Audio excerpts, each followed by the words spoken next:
sagai lagu. Memang kan menghina mentang pria hana semangat. Numpak lengjapi datang karak mandung hana semangat punya bajang bersalin. Ciku biar bak bubur pula ya anak muda, kakak-kakak ayan, remaja-remaja yang menyabak nonton bola yang tak kedai kopi, yang galang ilo kai curah pulau kai ilo, yang bahkan naik pen meja kok belum, yang bak nonton bola yang naik idola, yang idola ade, idola lo Ronaldo, ade, idola lo Messi, badingo idola lo Mbappe, ko idola tamu tadurita. Idolatanya adalah kan pemain bola. Idolatanya adalah Nabi Muhammad sallallahu alaihi wasallam. Galak atletik awaknya main. Galak skill Ronaldo main. Galak skill Mbappe main. Yang tetapi sampai dah idolakan. Jangankan urus Islam, urus kafir yang diidolakan. Yang jangan kau urus kafir, urus Islam yang bakut harum yang diidolakan. Hadirin kaum muslimin rahimakumullah. Nya kasetnya tabah tentang bola. Nya bersemangat negara salum sigatik long bersemangat ran yang pantun. Tetapi nya anak semangat nya bak negara salum lihat tren gino. Nya long bersemangat ngam pantun.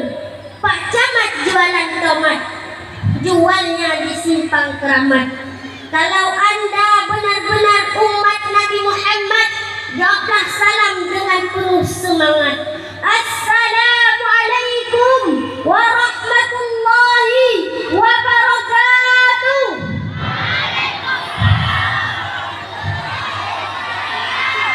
Yang kacak kahiyah watan apa sih? Ya tabri salumnya, ngan tajau salumnya cukup le faedah. Cukup le manfaat pak tabri salum ngan pak tajau salum. Yang tajau salumnya doa selamat katanya. Orang yang beri salim doa akhir selamat orang yang beri salim.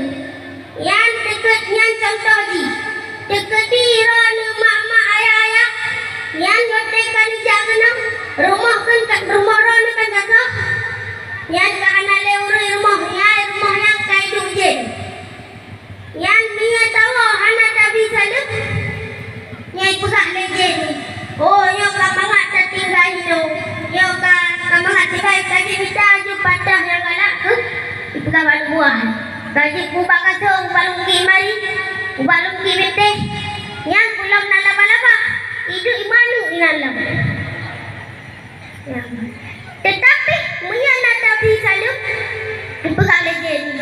Kaji tak tepi tanya. Hancur tu punya tak tulis nabi-nabi. Yang Nabi Salum. Yang kubur di rumah dia, kubur di.